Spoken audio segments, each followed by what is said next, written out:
if a circumstance comes in and you're like, it's okay to observe it and say, oh, I really would prefer never to experience this again, right? So then we switch on what would I prefer instead.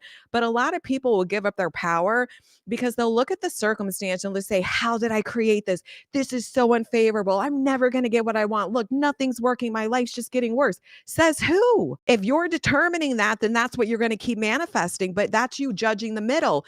You're deciding because the way this unfolded right now, this second, and it isn't what you prefer, that somehow means that you're not going to get anything you want, that you can't get the end result you want. And that's just not true. If that were true, most people would never get their manifestations because somebody had something and some kind of manifestation. It's not guaranteed all the time, thank goodness, but in some manifestations, every human that we've gone, every human being's had an experience where they were manifesting, whether consciously or unconsciously, what they wanted, and there were some bumps in the road until it was fully delivered. But it doesn't mean that they didn't get the outcome they wanted. So you have to understand what judging the middle is and why when you're judging circumstances, you're reinforcing more of what you don't want or what you do want, right? And so it's really important to understand this. So you have to emphasize the letting go of when and how and understand that it doesn't mean that you're giving up. It means you're allowing all of this around you to conform. And when you guys are trying, and when you are trying to force things, it's just a version of you who feels scared and uncertain, which is why it's not right. Like, and that version of you, and again, this is not about perfection because I've manifested many things and I've been saying this for years, right? Like, you do not have to believe in order to receive. But you have to understand one, you have to understand what am I manifesting? Who am I in this manifestation?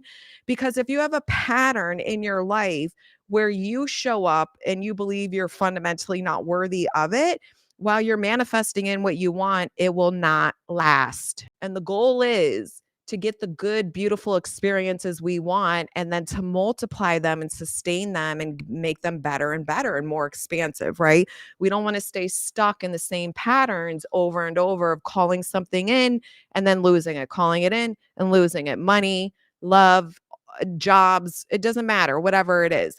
So it's so important to understand these things because none of this is about waiting. None of this is about I'm never going to get what I want. It's about anchoring in how powerful you are. It's anchoring in your trust in the unseen. What is faith? Believing in something there's no evidence of. That's what faith is. So it doesn't mean you're giving up. And that's what persistence. A lot of people think I have to obsess about something. And again, if you're a version of you who's desperate and needing the 3D to change, you can okay, you'll manifest movement, but it ain't going to stick, babes. That's why I started the self-concept and love movement because I was doing all the things and it didn't work because I was getting what I wanted and I couldn't sustain it. And then I kept listening to Neville over and over. And I'm like, nobody's really talking about self-concept. And this is the key piece that's missing because I was noticing in my own love life who I kept showing up as. And I made the commitment to me that I am sick and tired of me believing this about myself. I am sick and tired of me being the same way I am in every relationship, and that if I'm the creator of my reality, I don't want to be this way anymore. I wanted to become someone new who knew inherently she's worthy.